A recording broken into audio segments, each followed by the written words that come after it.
Hi, I'm Perry Cooper checking in here at Sea-Tac Airport. We are in the middle of the south end of the International Arrivals Facility. Again, joining us, Janet Shearer, who's our project manager here for the land side.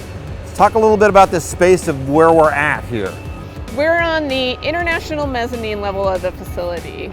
And this will be where everybody converges before they go downstairs and get their luggage. Very first thing they're going to do is walk through banks of restrooms, because we know that's really important to passengers. That's a key as you're coming off a 12-hour flight. Exactly. Yes. And then as you come off of that, then you're actually going to come past where we're here, and then you'll look to behind us, which is the huge grand hall, which is what's going to be there. So passengers will walk through this area, and they're going to pick up their luggage, and they're going to go straight for processing to Customs and Border Protection after they get their luggage in this area. So we're continuing along in a space that's probably about 4 times the size of what our current international space is. Yes. Wow, pretty amazing. And we want to give you a chance to see some more details inside this building. Now we're in the north side of the building, and then, Janet, this is where everybody who will connect on a flight starts or continues on, correct? They all have to pass through this area. Where we're standing will ultimately be a TSA checkpoint.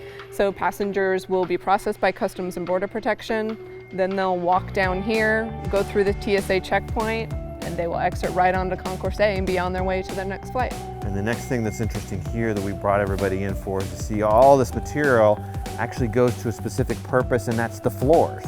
Yes, we have terrazzo floors in most of the public spaces in the International Arrivals Facility. It's more than 100,000 square feet of terrazzo. They have to have a very level floor, so they spend a lot of time getting that concrete slab really flat.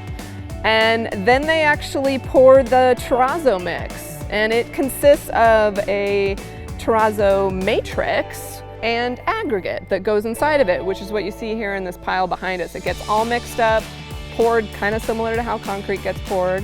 They grind it, and they'll ultimately expose that kind of rock pattern that we all are kind of familiar with when you see a terrazzo floor. From the rough edge to the final polished space.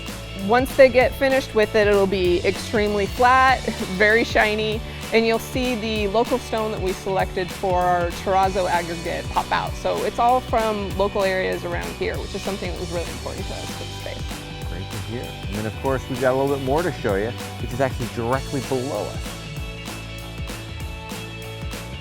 And finally, we're now underneath the entire facility, as there's a lot of action that's going on down here as well too. We're with Tony Vasquez, who's our project manager here for the baggage handling system. Lots of great colors down here. What exactly does this space do for this facility? This is the central sortation area for the International Arrivals Facility. So all transfer bags will be coming through this point to be screened. And then we also have a separate inbound system which will deliver bags to the concourse for passengers where this is their end destination. Well, we have in excess of a mile of conveyor here that we're putting in, and then makeup units and lots of protective implements to keep the tugs from hitting the walls and keep the baggage moving. And then we also have to think about then as the future comes, connecting all of that to our entirely new system that's for our baggage system with the entire airport. So appreciate it, Tony. Thanks for your time. And again, we thank you for checking in here at Sea-Tac Airport, and we'll see you again.